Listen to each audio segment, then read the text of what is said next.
जो साधना की थी, जो जप तप किया था, वो उनकी पूंजी नष्ट नहीं हुई।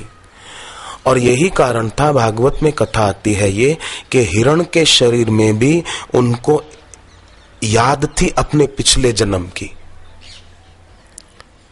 और एकादशी आती तो पत्ते भी नहीं खाते थे, और बाकी के दिनों में भी हरे पत्ते न खाकर सूखे पत्ते खाते थे, और तपस्या हिरण के शरीर में भी करते थे। ये भागवत में कथा आती है। तो बोले तपस्या करते थे, जब तप करते थे, तो हिरण का शरीर कैसे मिल गया? जरा गलती हो गई, मरते समय चिंतन हिरण का हो गया। अंते या मति सा गति ही। इसलिए जीवन काल में व्यक्ति को खास सावधान रहना है कि स्पर्शन कृत्वा बहिर्बाह्य, बाहर के विषयों वस्तुओं को व्यक्तियों को बाहर छोड़ दो। अगर भीतर चिंतन करते रहेंगे तो हो सकता है फिर अंत काल में भी उनका चिंतन चले, और फिर भरत जी जैसे ऊंची तपस्या के धनी वो दूसरे जन्म में हिरण बन गए। ये तो भागवत प्रमाण है। 5वां स्कंद, भागवत के 5वें स्कंद में ये विस्तार से कथा आती है।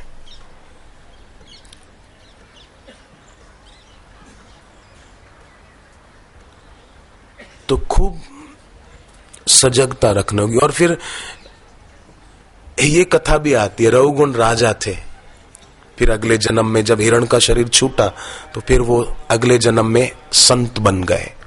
तपस्या की हुई थी, हिरण के शरीर के बाद संत बन गए।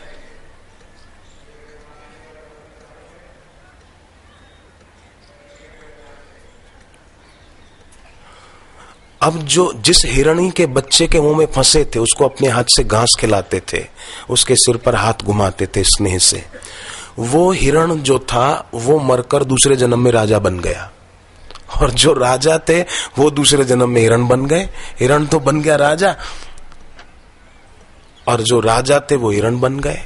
परंतु फिर उनका जो चिंतन के कारण अंत काल के हिरण का शरीर मिला, वो छूटा, फिर वो संत बने, जड़ भरत जी नाम पड़ा। और वो जो हिरण का बच्चा था वो राजा बना। एक संत के हाथ से कुछ खाने को मिला था, भले घास सही, पर एक संत के हाथ की प्रसादी से वो दूसरे जन्म में इतनी ऊंची योनि को प्राप्त हुए। और फिर जड़ भरत जी ने उनको सत्संग सुनाया और उनको भगवत साक्षात्कार कराया। तो ये बहुत ऊंचा काम है कि स्पर्शन कृत्वा बहिर्बाह्यश्च चक्षुश्चैवान्तरे ब्रुवो प्राणापान समो कृत्वा नासाभ्यंतर चारिणो। फिर इसके बाद भगवान अगले श्लोक में कहते हैं 28वें में, यत इंद्रिय मनोबुद्धि मुनि मोक्ष परायणा विगत इच्छा भय क्रोधो यह सदा मुक्त एव स। जिसके जीवन में कोई इच्छा नहीं है, डर भी नहीं है, क्रोध नहीं है,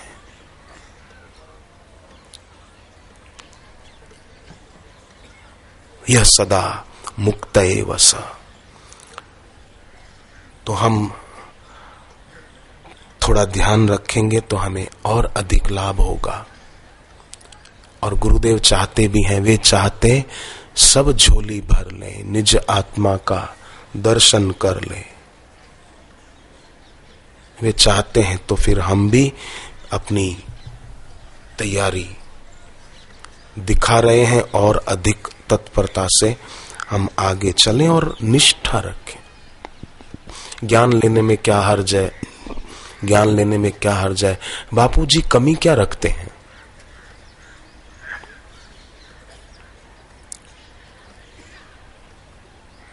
गुरुदेव ने क्या कमी रखी है? ज्ञान का प्रसाद, भक्ति का प्रसाद, वैराग्य का प्रसाद। गुरुदेव कोई कमी नहीं छोड़ते हैं। स्वास्थ्य का प्रसाद कि शरीर स्वस्थ कैसे रहे, मन प्रसन्न कैसे रहे, बुद्धि मोह से रहित कैसे हो, ऐसे सब सुंदर सरल उपाय गुरुदेव बताते हैं। पूज्य बापू जी कोई कमी नहीं छोड़ते हैं। हमारा सर्वांगीण विकास हो ऐसा गुरुदेव चाहते हैं। और ऐसे हमको साधन और सरल सरल हम कर सकें ऐसे उपाय भी बता देते हैं। और आपकी श्रद्धा भी है, थोड़ी और श्रद्धा के साथ बापूजी कहते हैं कि तत्परता मिला देनी है।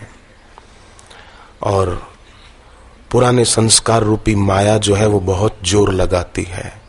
माया के कुछ प्रकार बताए गए हैं, वो भी बीच में अड़चन डालती है। एक प्रकार बताया है माया का कि जागृत अवस्था में संयम रखने की इच्छा वाला स्वप्न में अपने आप पर संयम नहीं रख पाता है। तभी तो स्वप्न को सच्चा मानकर बेचारे स्वप्न दोष और प्रदर रोग से कई लोग पीड़ित रहते हैं, परेशान रहते हैं। ये माया का एक प्रकार है।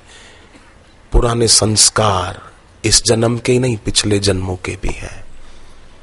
इसलिए ये बहुत मदद करेगा भगवान का वचन।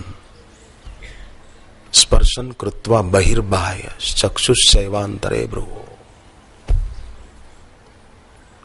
तो माया का एक प्रकार है कि जागृत में संयम की इच्छा रखने वाला कि मेरा ब्रह्मचर्य अखंड हो, मेरे को कोई बीमारी न हो, ये स्वप्न दोष प्रदर रोग आदि, पर फिर भी वो पूरी तरह नहीं रख पाता। तो पूरी तरह रख पाए उसके लिए सबसे बढ़िया उपाय कि रात को मीठी चीजें न खाई जाए, भारी खुराक न खाया जाए। खाया हो तो थोड़ा चहल कदमी करके, थोड़ा घूम फिर कर खाना पच जाए, फिर सोया जाए। सोते समय थोड़ी देर सीधे लेटे, फिर बाईं करवट लेकर सोया जाए, तो सूर्य नाड़ी ज्यादा चलेगी, तो खाया हुआ जल्दी हजम होगा। और सोते समय हम अपने गुरुदेव के चरणों में सिर रखकर योग निद्रा कर रहे हैं। गुरुदेव का सुमिरन, उनका ज्ञान का विचार करते करते मेरे को तकलीफ है उसका चिंतन ही न करें, हट परे, उसको छोड़ दें। मेरे को ये बीमारी है, ये सोचे ही नहीं, चिंतन ही न करे इसका। ईश्वर की और पुस्तक पढ़े, बोलकर पढ़े, मन में गुनगुन मत कर दे, एक एक शब्द ठीक से पढ़े बोलकर, भले 1 पेज 2 पेज। ईश्वर की और पुस्तक बहुत मदद करेगी, बहुत मदद करेगी हमारा वैराग्य बढ़ाने में। वैराग्य की 12 भावनाएं हैं, मैं कल देखूंगा, आपके आगे रखूंगा। वैराग्य की 12 भावनाएं, बहुत सुंदर विषय है। तो माया का दूसरा प्रकार है कि देह के धर्म ऐसे हैं कि मन कहता है भक्ति करें, पर शरीर कहता है सो जाएं। एक तरफ होता है कि चलो थोड़ा जप कर लें जल्दी उठ के, पर आया बीच में झोंका, बोले चलो माला को रख दो, थोड़ी देर सो जाते हैं। मन कुछ कहता है, बुद्धि कुछ कहती है। नियम करने बैठे तो प्राण कहते हैं कि भूख लगी, लाओ कुछ खाया जाए।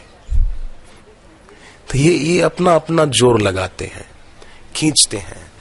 इसीलिए मैंने पहले ही कह दिया कि बाहर की वस्तुओं को बाहर छोड़कर बैठे। हरि हरि ओम नमो नारायणाय, ओम नमो नारायण, तो बड़ा आनंद आएगा। माया का तीसरा प्रकार है कि स्वप्ना जो हम देखते हैं रात को कई बार नींद में, तो स्वप्ना ऐसा नाटक है कि नाटक करने वाले बहुत हैं पर देखने वाला एक है। दिखते हैं बहुत स्वप्ने में, पर है तो एक ही। गुरुदेव के मुख से कई बार हमने सुना है तो एक ही।